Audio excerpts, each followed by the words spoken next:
Pemirsa, penziarah tak henti-henti bergantian datang ke makam Mbah Priuk. Di area pemakaman Mbah Priuk dikebumikan bersama dengan keluarga lainnya. Total makam yang ada di area situs makam Mbah Priuk berjumlah 13 makam, dan makam Mbah Priuk terdapat di tengah makam lainnya.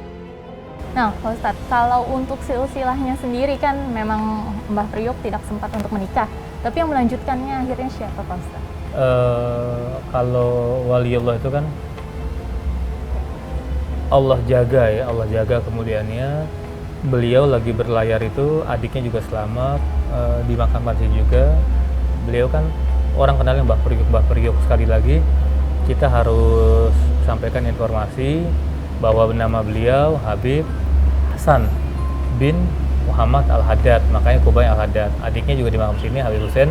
Nah, beliau yang melanjutkan karena Mbah Priuk ini, Habib kita ini, Habib Hasan ini meninggal ketika muda. Karena Allah itu punya sifat Ar-Rahman, Ar-Rahim. Allah itu juga Maha Tahu. Biasanya orang-orang baik itu meninggalnya muda-muda. Kenapa? Allah sayang. Kalau dibiarkan umur panjang takut tergelincir melakukan dosa-dosa besar. Tapi sebaliknya orang-orang yang banyak dosa itu ya lazimnya ya umurnya panjang-panjang, karena Allah sayang, dikasih kesempatan buat bertaubat. Kalau nggak mau taubat juga ya salah sendiri. Walaupun keluar air mata darah, teriak-teriak, Rabbi akhortani la ajalin qarib, Allah lambatkan kematianku ya Allah, tunda kematianku ya Allah. Apabila kau tunda, fa'asaddaqu, aku minas sholihin, aku akan sedekah dan aku akan jadi orang yang baik. Nggak ada gunanya. Tapi alhamdulillah estafetnya berlanjut sampai Habib Zain, sampai putra beliau mengembangkan dakwah bukan hanya di Priok ini, tapi sampai dihormati, dimuliakan di penjuru Nusantara manapun, dan dakwahnya diterima karena dakwahnya itu mengajak bukan mengejek. Sekarang ini banyak orang dakwah itu memukul bukan merangkul. Dakwah itu harus dengan argumen bukan dengan sentimen. Nah, cara-cara dakwah wali-wali ini diteruskan. Jadi alhamdulillah, kalau cara dakwahnya nggak bisa diterima ya nggak akan berkembang seperti ini. Iya.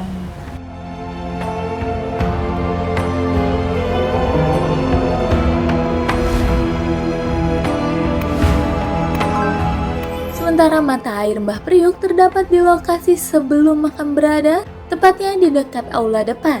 Air ini telah dialirkan melalui pipa dan pengunjung dapat mengambilnya lewat keran. Bahkan di bawah keran-keran tersebut disediakan pula gelas untuk menampung air. Dan air ini memiliki rasa yang sedikit berbeda. Meski berada di pinggiran pantai, rasanya sama sekali tidak asin. Penziarah juga diizinkan untuk mengambil air menggunakan botol dan dibawa pulang.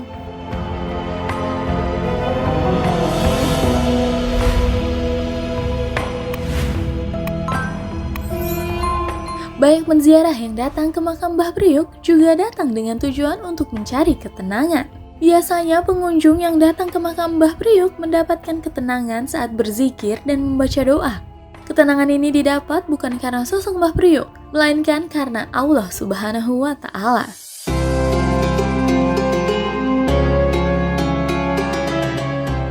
Nah, katanya juga wafatnya Mbah Priuk ini sempat diiringi oleh lumba-lumba di tengah laut.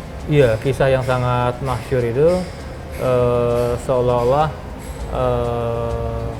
Cakrawala menangis. Ini kan yang kalau kita kan manusia awam ya, mungkin kan konteksnya kacamata pandang kita terbatas ya. Mungkin kalau kita sudut pandang kita nggak bisa nembus tembok ini, tapi di orang-orang yang Allah berikan keutamaan, keistimewaan, Allah berikan maunah, dia bisa, karena dia ngelihatnya bukan cuma mata secara fisik tapi mata batin gitu. Itu bikin takjub masyarakat, dan masyarakat makin yakin dengan tingkat kewaliannya. Itu bukan cuma ratusan lumba-lumba itu, karena lumba-lumba itu dipancing susah, dia keluar itu inisiatif. Walaupun karena lumba-lumba itu hewan paling jenius, dia juga gampang dilatih, itu diiringi seolah-olah bukan ikut bersedih, ikut berkabung. Cakrawala juga menangis karena kematian seorang wali itu.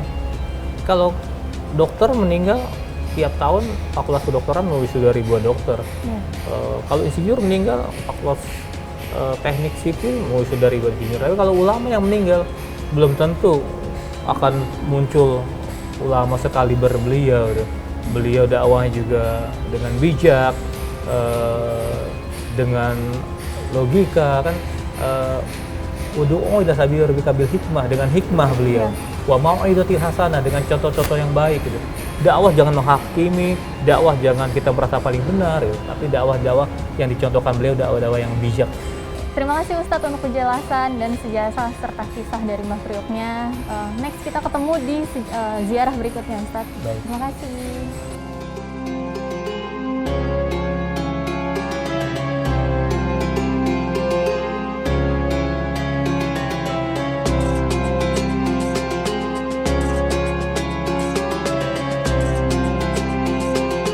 Kami dari Tegal, Jawa Tengah, nama Abdurrahman Wahun, ingin menyampaikan bahwa sesungguhnya ziarah itu merupakan sunnatullah, di mana kita menyadari bahwa sebagai orang muslim yang dhaif perlu dengan wasilah atau lantaran menuju Allah Subhanahu wa taala.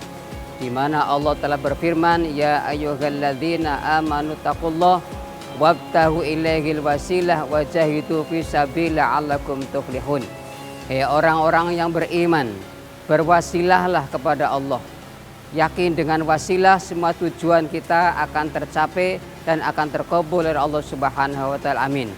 Dan kenapa saya milih maqam Mbah Priok atau Habib Hasan bin Muhammad Al-Haddad? Karena kita yakin semua walinya Allah itu tidak mati tapi berpindah alam. Kita yakin dengan sering berwasilah kepada beliau, tujuan kita akan terkabul, akan haji kita akan terkabul dengan harapan kita menjadi orang yang manfaat di dunia wal akhirah. Amin ya rabbal alamin.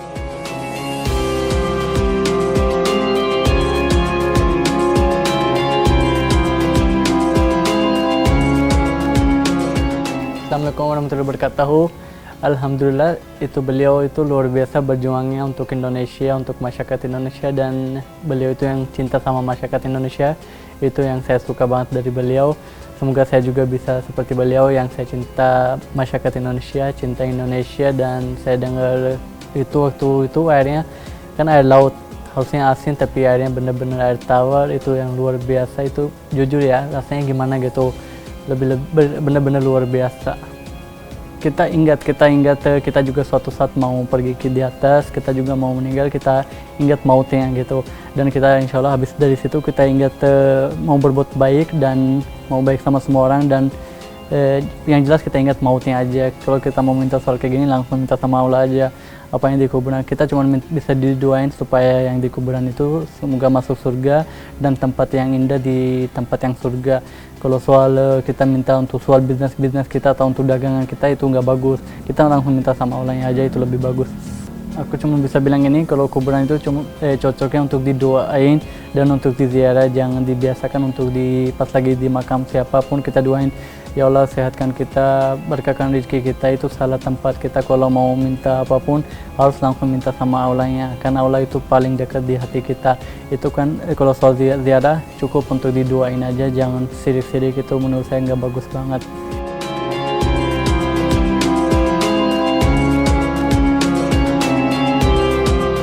Pemirsa, tidak ada satu manusia pun yang luput dari kematian. Namun, satu hal yang membedakan kita dengan mata Allah Subhanahu wa Ta'ala setelah kita wafat adalah kebaikan, ketaatan, dan kemanfaatan kepada sesama serta terhadap agama. Ikuti kembali kisah perjalanan para wali di episode selanjutnya. Wassalamualaikum warahmatullahi wabarakatuh.